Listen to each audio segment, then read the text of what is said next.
Hey guys, what's up? Welcome back here to another edition of Intuitive Angling, and really appreciate you guys checking today's video out. Got a little bit different video, guys, today. We're going to be talking about how to fillet a white bass, or some people call them sand bass. I'm not only going to show you how to fillet them out, but I'm going to show you guys how to get the red meat out of them, which makes them taste a lot better out there, because I know there's a lot of bass anglers out there that occasionally catch white bass, and they're plentiful. There's lots of them out there, and if you're wanting to eat fish, this is a really good fish to eat because there's so many of them and they taste really good.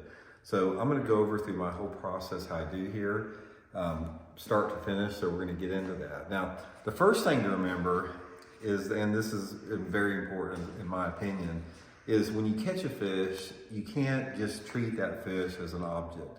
You have to really give gratitude and respect to that fish.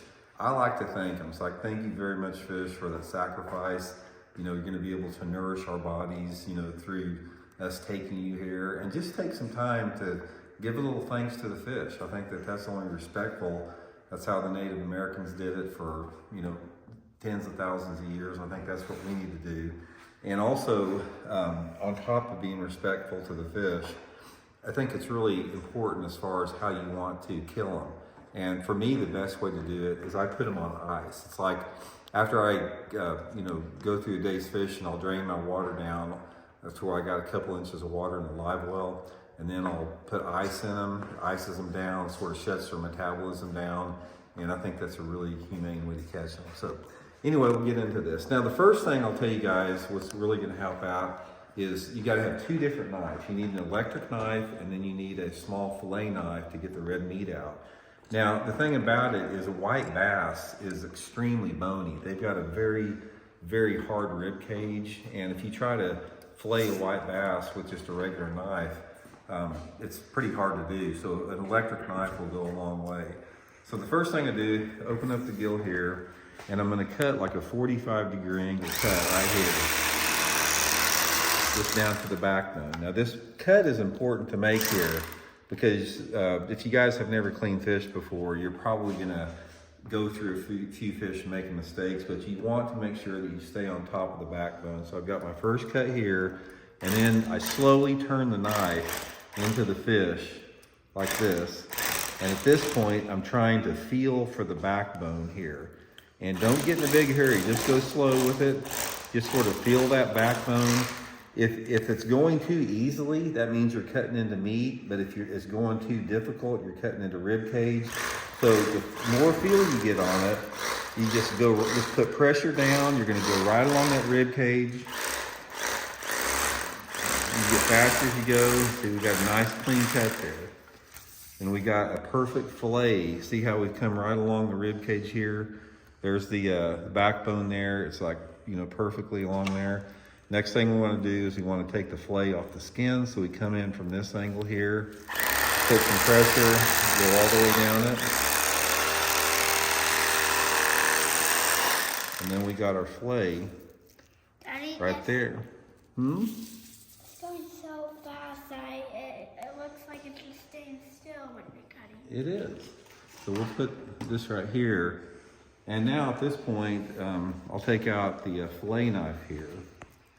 And I'm gonna cut the rib cage out. All you do here is you come right along the rib cage, cut this rib cage that you don't want out. That aside. And also, guys, another thing is the remains of the fish here, rib cages, you know, the rest of the body of the fish. I always put them out in the backyard, and you know, the possums and raccoons eat them. So nothing goes to waste with that, especially when they cut the red meat out. Now here's the most important thing here.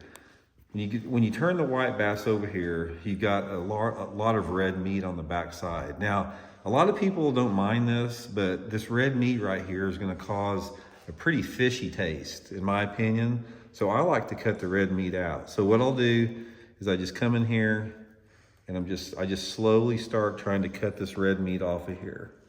Just go slow, and you're not gonna be able to get it all out. I try to get as much as I can without taking the meat out, because if you cut down a little bit too deep, you're gonna take a lot of meat, and if you don't cut down deep enough, you're not gonna get the red meat out. But see, we're taking all that red meat out that gives it a real fishy taste here. I like that. See that? There's just a big old chunk of red meat there that gives a lot of fishy taste. We'll come in here and got a little bit more there. A lot of this stuff, when I get it in the kitchen sink, I'll clean it up in the kitchen sink. A little bit of fish scale right there. And once we do that, we've got a really nice fillet, just pure meat there. A little bit of red there, but that's not bad. That's just a nice piece of fillet. And again, all of the red meat here, this goes out to the raccoons and the possums there to make it really good. But anyway, guys, that is my technique. It's pretty simple. You know, this white bass like this, once you clean it out and get the red meat on it, it's as good as eating fish as you're gonna find. There's no fishy taste. It's got a nice firm texture to the meat. I usually just roll it in cornmeal, you know, fry it up in a little bit of olive oil like that. You can either put it in a pan, but one of the things I like to do is roll it in cornmeal, put it about, you know, probably 2 or 3 inches of olive oil in just a pan, boil it like that, or fry it like that, get some nice and crisp. And it's just a really good way to satisfy your fish hungry taste there. So anyway, guys, thanks for tuning in. Much appreciated. We'll talk later.